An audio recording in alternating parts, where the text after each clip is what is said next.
आज सावन की दूसरी सोमवारी है और साहब ने साहब हैं आप लोगों के बीच, लेकिन साहब के पास कैमरा ले जाने से पहले हर बार की तरह फिर इस बार बताएंगे आप लोगों को कि जो भी कहीं बैठे हैं तो थोड़ी दूरी बनाकर बैठें,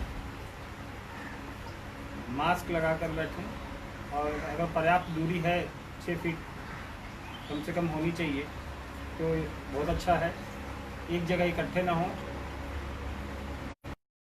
आप ये सोच रहे होंगे हम लोग मास्क क्यों नहीं लगाए, यहाँ रखा हुआ है, तो हम लोग यहाँ पे हम लोगों ने दूरी।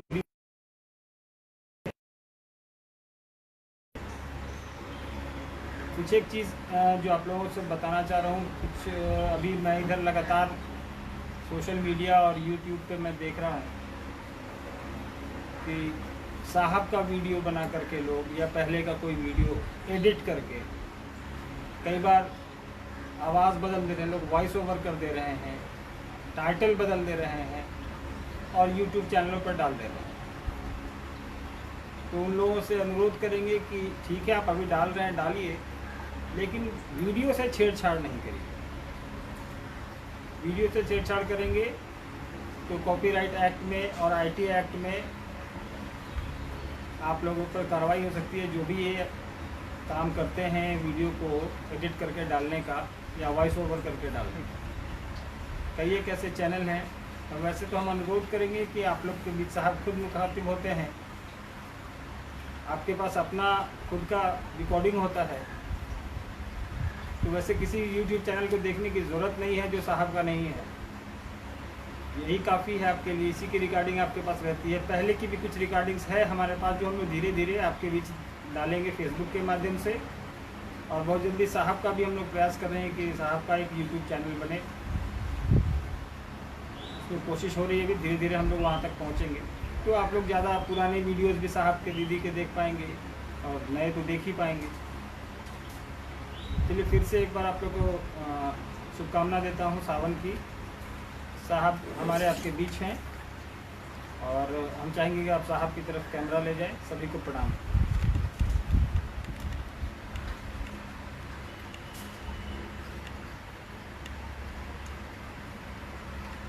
सभी को मेरा प्रणाम।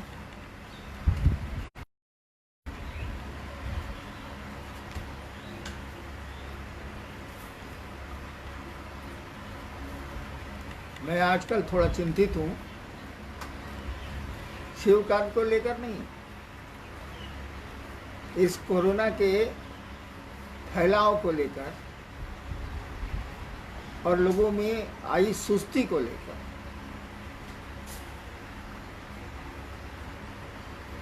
मैंने कई बार कहा कि हमको आपको सतर्क रहना चाहिए। वो 2 गज की दूरी है, उसको हमको आपको उसका अनुपालन करना चाहिए, मास्क लगाना चाहिए, अनावश्यक घरों से नहीं निकलें। यहाँ तो प्रयास किया जाता है कि शिव चर्चाएँ क्यों बंद हैं। अक्सर फ़ोन आते हैं लोगों को कि शिव चर्चाओं को चालू क्यों नहीं कर रहे हैं आप लोग। सो तो हम लोग नहीं करेंगे, और जब तक ये संक्रमण का दौर रहेगा तब तक नहीं करेंगे। वो जब तक महादेव चाहे रहे, हम लोग चर्चाएं अपनी बंद रखेंगे, सतर्क रहेंगे, सोशल डिस्टेंसिंग मेंटेन करेंगे, मास्क पहनेंगे और अनावश्यक घर से तफरीह में नहीं निकलेंगे। बहुत लोग तफरीह में निकलते हैं कि मन निकल अगर चल तनी घूमे हो तो उनको कोरोना घुमा देगा बढ़िया से। इस काम को बंद करिए, चर्चाएं भी बंद करिए। और शिव चर्चा में मैं देखता हूँ क्या जिज्ञासाएं इधर आई हैं, तो उसका यथासंभव उत्तर देने का प्रयास करता हूँ। हाँ गौरी बोलिए। कहा जाता है कि मनुष्य के जीवन में गुरु की आवश्यकता नहीं बल्कि अनिवार्यता होती है। फिर भी वर्षों से चली आ रही गुरु परंपरा में लोग अपने जीवन के अनमोल क्षण बिना गुरु के सानिध्य से ही समाप्त कर लेते हैं। ऐसा क्यों? भाई ओम प्रकाश जी, अररिया, बिहार। गुरु की आवश्यकता नहीं बल्कि अनिवार्यता है, यही ना है। और तब भी लोग बिना गुरु के पूरा जीवन बिता लेते हैं। हाँ। गुरु की आवश्यकता तो इंसान को पड़ती है भैया। आपके बच्चे स्कूल गए हैं, कॉलेज गए हैं, विश्वविद्यालयों में पढ़े होंगे, आपने भी अध्ययन किया होगा, पढ़ाई की होगी। आदमी के साथ है कि उसको सिखलाना पड़ता है।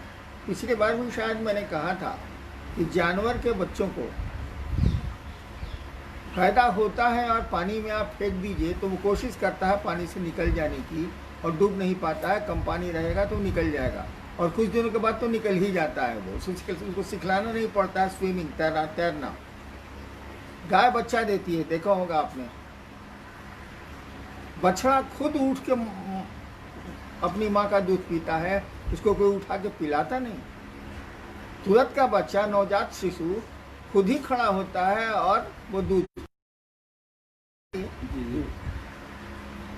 आदमी के साथ ऐसा नहीं। प्रकृति जानती है कि माँ कर लेगी, पड़ोसी कर लेंगे, समाज के लोग कर लेंगे, अगल बगल की व्यवस्था में उसका पोषण हो जाएगा। तो आदमी को सिखलाना पड़ता है। और 3 क्षेत्र है, एक शरीर है, एक मन है और एक आध्यात्म।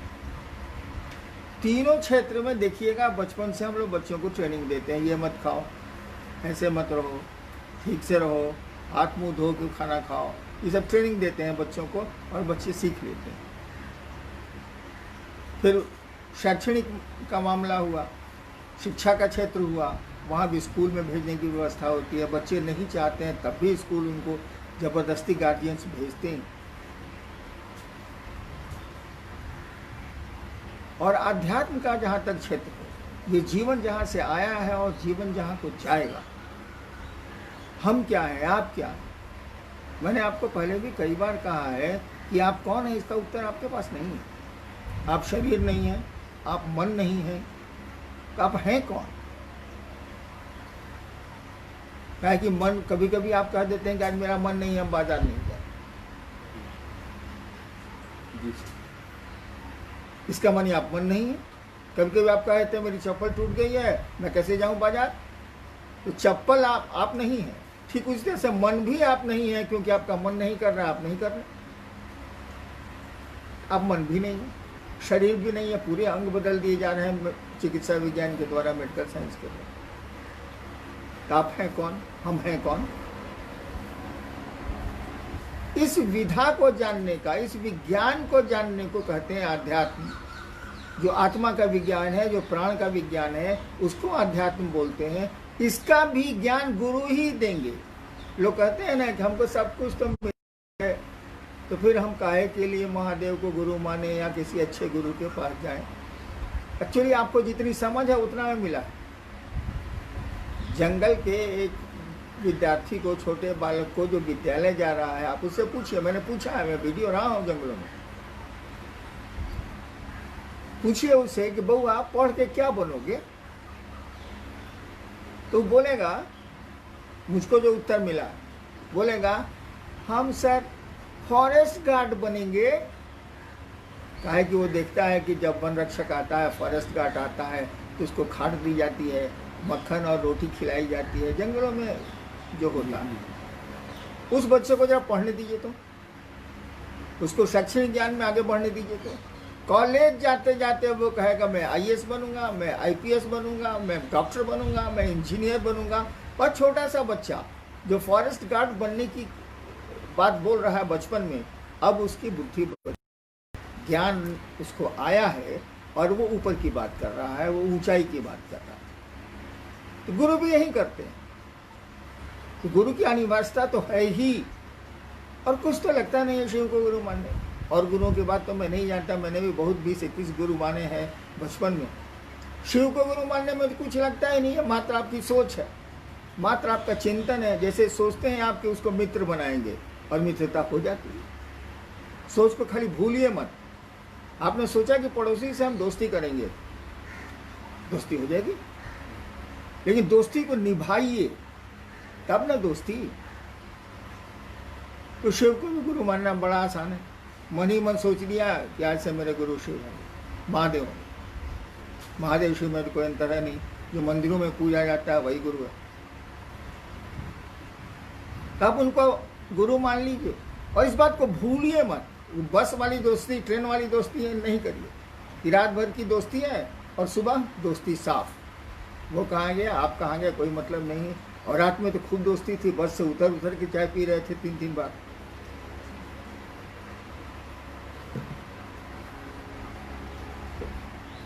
वैसी दोस्ती कम से कम मत करिए, करिए तो ठीक से करिए, नहीं तो मत करिए। तो अपने गुरु से भी मित्रता करिए, वो तो आपके मित्र हैं ही, वो आपके सखा हैं ही, आपके मित्र, वो साथी हैं ही। वो का रिश्ता जोड़िए, शिष्य का रिश्ता जोड़िए, उसको निभाइए और आप खुद ब खुद देखेंगे, कुछ कहने की जरूरत नहीं है कि परिणाम आते हैं, रिजल्ट आता है। और जब कोई साथ नहीं देता है, ऐसे क्षण जिंदगी में बहुत आते हैं, तो वो शिव ही साथ देता है, उसकी दया ही काम।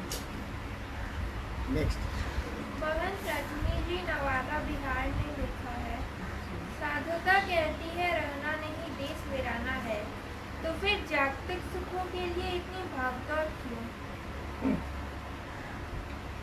साधुता कहती है कि रहना नहीं देश वीराना है। बिल्कुल सही, साधु ये मुर्दों का गांव, कबीर भी बोल गए। तब भी ये जागतिक सुखों के प्रति इतनी भागदौड़ क्यों? वह परमात्मा, वह ईश्वर, समझिए इसको, वह शिव जीव भाव के चलते अंशों में आया है हमारे आपके और जगत के रूप में। जीव जगत से जुड़ा है, जागतिक आकर्षण होंगे तभी वो जीव होगा, उसके अपने कर्मफल होंगे, कर्म बंधन होंगे उसके। तो स्वाभाविक रूप से जगत का आकर्षण तो होगा ही होगा। इसको बल्कि एक शब्द इसके लिए आप इस्तेमाल कर सकते हैं कि जीव में जगत का आकर्षण, अपने जीवन का आकर्षण, अपने शरीर के प्रति आकर्षण, अपनी सुरक्षा के प्रति उसकी संवेदना रहेगी ही रहेगी। तो जीव के रूप में जगत में आया, लौकिक आकर्षण तो रहेंगे।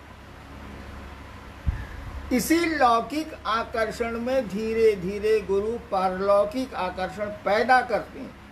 सही जो गुरु होगा एक बैग नहीं करेगा, एक बैग करेगा तो साधु हो जाएगा, परिवार छूट जाएगा उसका, समाज छूट जाएगा उसका, व्यवस्था उसकी टूट जाएगी।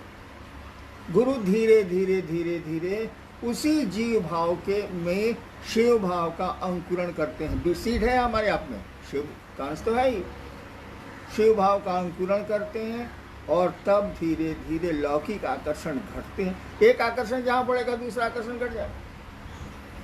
जहाँ एक आकर्षण कोई विशेष हमारे आपके मन में बढ़ा, अन्य आकर्षण को घटा देगा। शादी के बाद क्या होता है, लड़के को माँ बाप क्या कहते हैं अमूमन, ये तो मेहरारू का गुलाम हो गए लो। कुछ नहीं हुआ, पत्नी के प्रति थोड़ा आकर्षण बढ़ा तो लोगों को लगने लगा कि तब मेहरारू के गुलाम हो गए। एक आकर्षण जहाँ बढ़ा, तीव्र हुआ, कि अन्य आकर्षण को दाबेगा। तो शिव का आकर्षण जैसे जैसे गुरु बढ़ाते हैं, उसको पुष्पित पल्लवित करते हैं, उसको जैसे जैसे बढ़ाते हैं, वैसे वैसे जगत जो है आपको ठिंगना लगेगा, बौना लगेगा, काम भर लगेगा कि काम करो, निकलो यहाँ से, सल रहना नहीं देश गिराना है। जितनी आवश्यकता है उतना से काम करो यार, आवश्यकता से अधिक रखना तो कोई होशियारी नहीं है, क्या कि समन्वयता हम रख लेंगे, अपने नहीं रखेंगे।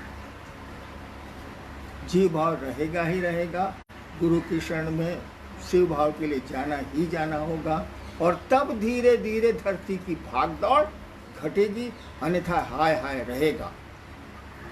आदमी बेचैन रहेगा जगत की ओर। जगत तो गुजर रहा है, गुजरती चीज को क्या पकड़िएगा, पकड़ाएगा ये? हम आप भी जा रहे हैं, ये पकड़ाएगा नहीं। और अस्थाई को पकड़िएगा, जगत अस्थाई है। आज पेड़ है कल नहीं रहेंगे, आज मकान है परसों खंडर हो सकते हैं, वो चीजें नहीं रहेंगी, हम आप भी नहीं रहेंगे। तो टेम्पोररी अस्थाई को जब आप पकड़ेंगे तो आप भी अस्थाई होंगे।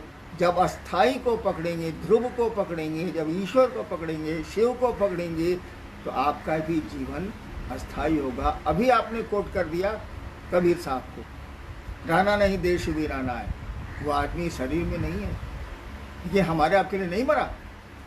देखिए, उसने अस्थाई की बात की, अस्थाई से जुड़ने का प्रयास किया।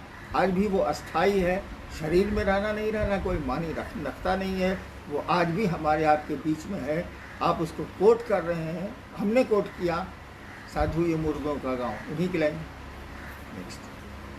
भाई पवन जी बांका बिहार ने लिखा है, सिर्फ गुरु के शिष्यों के लिए पारंपरिक दीक्षा आवश्यक नहीं है, क्यों?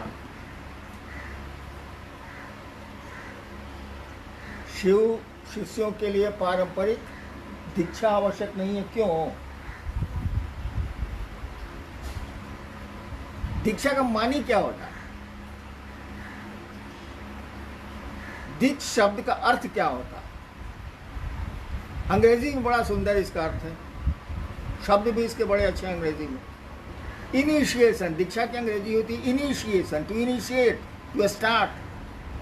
दीक्षा का मानी होता है आपको शुरू करना है। अब जैसे बच्चे को शुरू कराते हैं दीक्षा, शैक्षणिक दीक्षा होती है ना, कलम पेंसिल स्लेट लेकर के ओ लिखवाइए, ओम लिखवाइए, जो लिखवाइए, ये स्टार्ट हुआ। तो जब बहुत पावरफुल गुरु होगा, जब शिव ही गुरु होंगे, तो कागज कलम से वो आपकी दीक्षा का प्रारंभ नहीं करेंगे। कान में उनको फूकने की जरूरत नहीं है। पहले भी अच्छे अच्छे गुरु जो हुए हैं, वो कान में कहाँ फूकते थे? शक्तिपात दीक्षा होती थी, कहीं गुरु कहीं है, शिव से कहीं है, और वहां से दीक्षा हो गई। मानसिक दीक्षा हो गई, आध्यात्मिक दीक्षा हो गई। दीक्षा होती है संकल्प दीक्षा। हालांकि इसका प्रयोग किताबों में नहीं है, लेकिन मैं मानता हूँ संकल्प दीक्षा। आपके संकल्प है कि मैं शिव को गुरु मानूंगा, now I will start with, मैं आज से कोशिश करूंगा कि शिव मेरे गुरु रहें और मैं इसको भूलूंगा नहीं इस बात को, क्या मैं नटराज चेला, मैं शिव का शिष्य हूँ। यही दीक्षा का प्रारंभ है। दीक्षा शुरू हो गई, अथा तो ब्रह्म जिज्ञासा शुरू हो गई। अब से ब्रह्म की जिज्ञासा था, तो ब्रह्म जिज्ञासा, अब से ब्रह्म की जिज्ञासा, अब से खुदा की ओर चलना, अब से भगवान की ओर चलना, अब से शिव की ओर चलना। गुरु मान के बढ़े। अब डिसीजन, संकल्प दीक्षा, और इस संकल्प दीक्षा में आप ही को सब कुछ करना है। पारंपरिक दीक्षा कहाँ से आ गई? पहले होती होगी, अभी भी होती होगी, लेकिन शिव जब गुरु होंगे तो संकल्प दीक्षा होगी। संकल्प यानी डिटर्मिनेशन, और ये आपका संकल्प होगा ना। गुरु तो अब गुरु है ही, शिव को गुरु मानने से गुरु थोड़ी ही बनेंगे, वो तो गुरु हैं। हमको उनका शिष्य बनना। तो संकल्प दीक्षा, मैंने संकल्प किया है कि शिव मेरे गुरु, बस यही संकल्प, और इससे संकल्प से ही खड़े होते हैं। आपने संकल्प ले लिया कि मेरी बहन है और इस पर खड़े रह गए, रिश्ते फलते भूलते रहेंगे। मन का संकल्प मन लेता है, तो पारंपरिक दीक्षा की जरूरत क्या? संकल्प। नेक्स्ट। बहन राधा जी और बहन वीना जी मुंबई से लिखी है, सिर्फ शिष्यता में शिव के पद पर निस्वार्थ भाव से चलने के बावजूद मन क्यों भटक जाता है?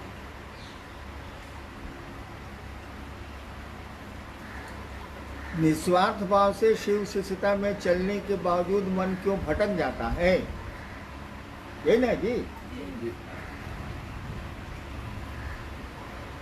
ससुरा बानर को कितना हूँ ट्रेनिंग दे दीजिए, सर चुलबुल कर बे करेगा। आपने देखा हो या नहीं देखा हो, मैंने देखा है। खंबे में बंदर बंधा हुआ है, चेन में पालते हैं लोग, और कोई नहीं है, कहीं कोई नहीं है, चिड़िया तक नहीं है। मैं दूर बरामदे के कोने में बैठा हुआ हूँ, बहुत बड़ा हाथा है, एक बंदर भी पोल पर बैठा हुआ, पोल पर तख्ता लगा दिया था बैठने के लिए, उसके बैठा हुआ। ससुरा 1 मिनट चैन से नहीं था, कभी इधर हाथ लगावे, कभी उधर हाथ लगावे, कभी इधर हाथ लगावे, कभी इधर हाथ लगावे। यही है हमारा आपका मन। भारत के मनीषी कहते हैं, भारत के साधु समझाते हैं, कहते हैं वो कि एक बंदर ले लीजिए भाई साहब, उसको भर पेट शराब पिला दी, और उसके बाद हजारों बिरनी से, हड्डा से, बिरनी बुझते ही होंगे, बिहार के हैं तो बुझते ही होंगे, लेकिन बम्बई से सवाल है ना, वो लोग बुझता हो, वो पीला पीला लाल लाल जो होता है कीड़ा, तो काटता है तो बड़ी विष आता है।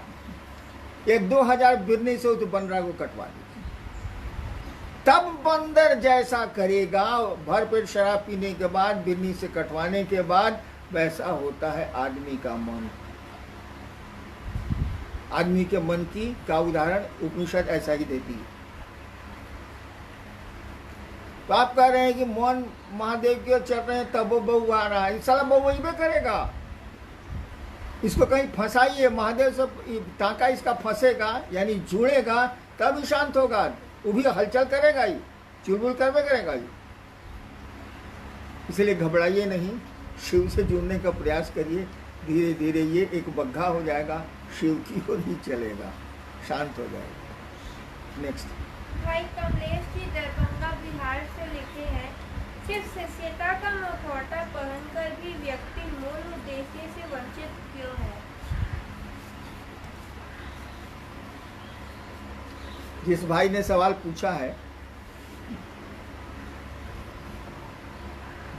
उनके सवाल ही में गड़बड़ है।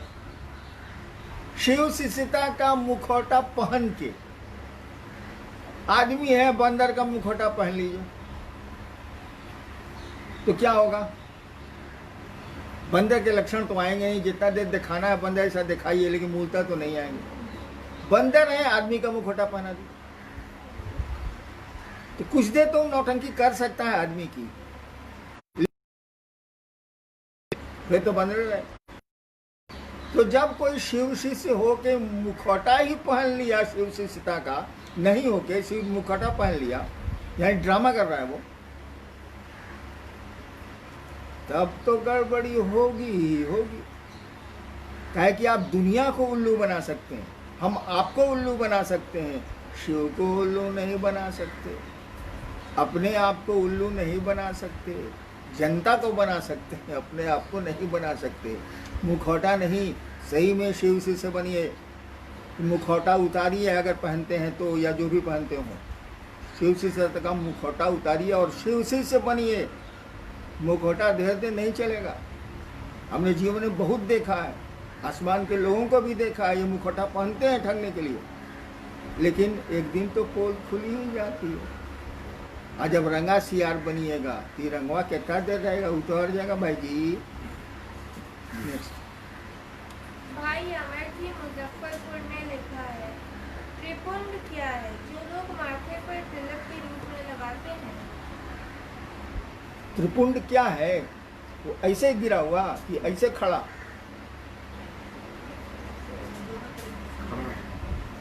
खड़ा त्रिपुंड जो है तंत्र में उसको कहा जाता है कि ये साधक की शक्ति है, एक गुरु की शक्ति है और एक मंत्र की शक्ति है।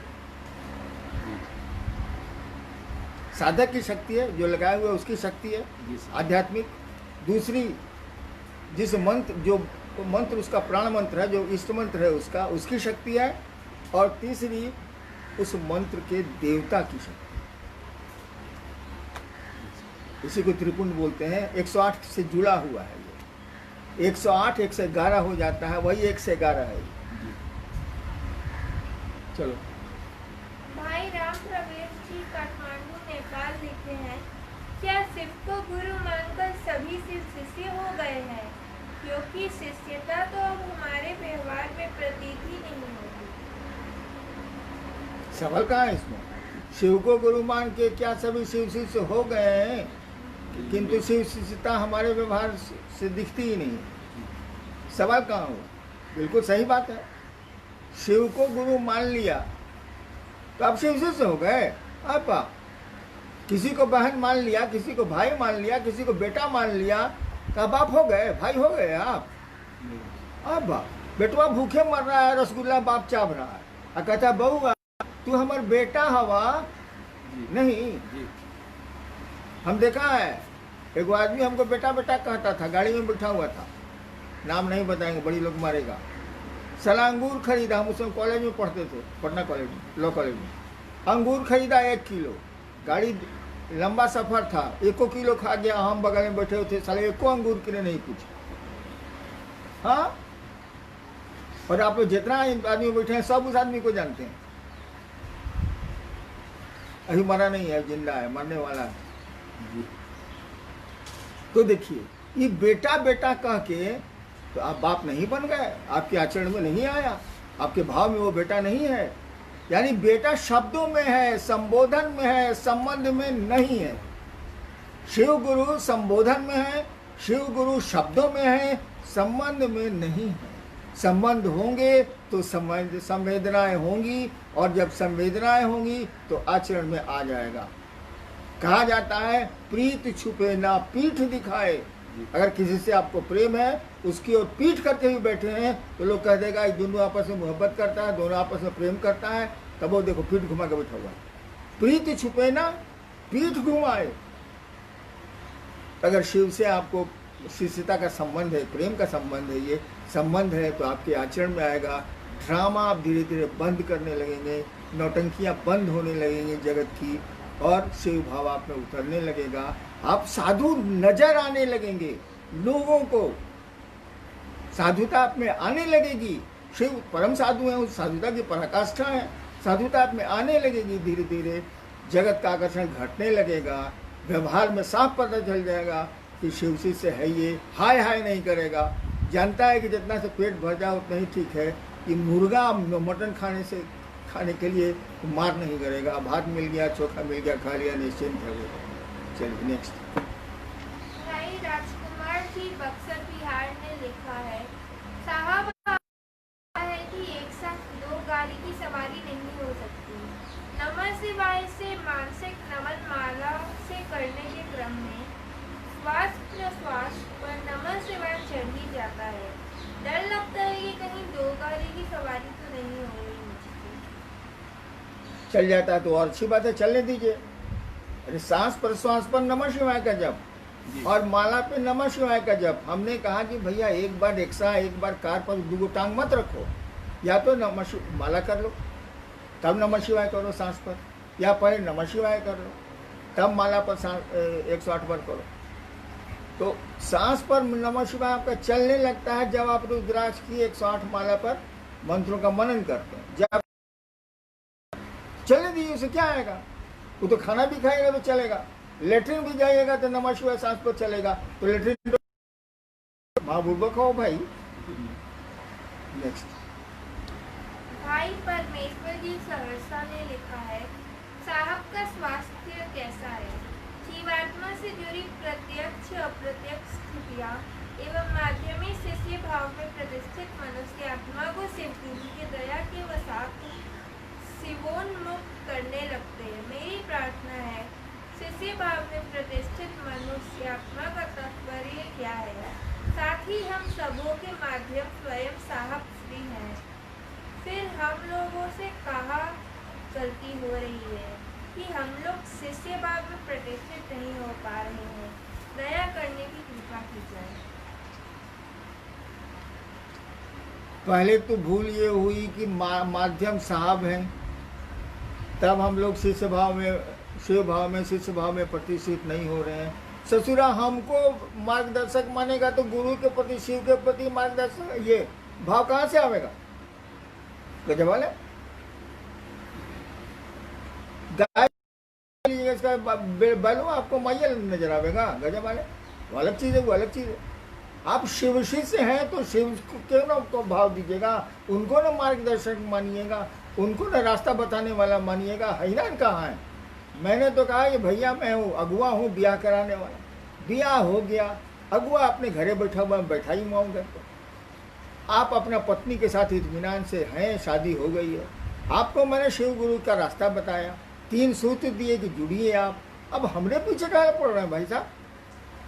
मैं मार्गदर्शक नहीं हूँ, शिव शिष्यता में कहीं नहीं हूँ। मैंने तो आपको सूचना दी, रास्ता बताया, जहाँ आप चाहते हैं कि यहाँ गड़बड़ हुआ है या हो, मैं क्या करूँ? तो मैं कहता हूँ ऐसा नहीं करिए, क्योंकि मेरा अनुभव आपसे ज़्यादा है। तो शिव को गुरु मानिएगा, शिव को अपने टारगेट में रखिएगा, तब ना शिष्य भाव जगेगा, तब ना शिव भाव आएगा। आप हमको मार्गदर्शक मान लीजिएगा तो बीच में गड़ा जाएगा, ताकि मेरे मार्गदर्शक खुद ही शिव है। तो जितना हमको उन्होंने बताया उतना तो मैं बता दूंगा, लेकिन दया तो वहीं से मिलेगी ना भैया। हम एक गिलास पानी आपको दिया रहे हैं।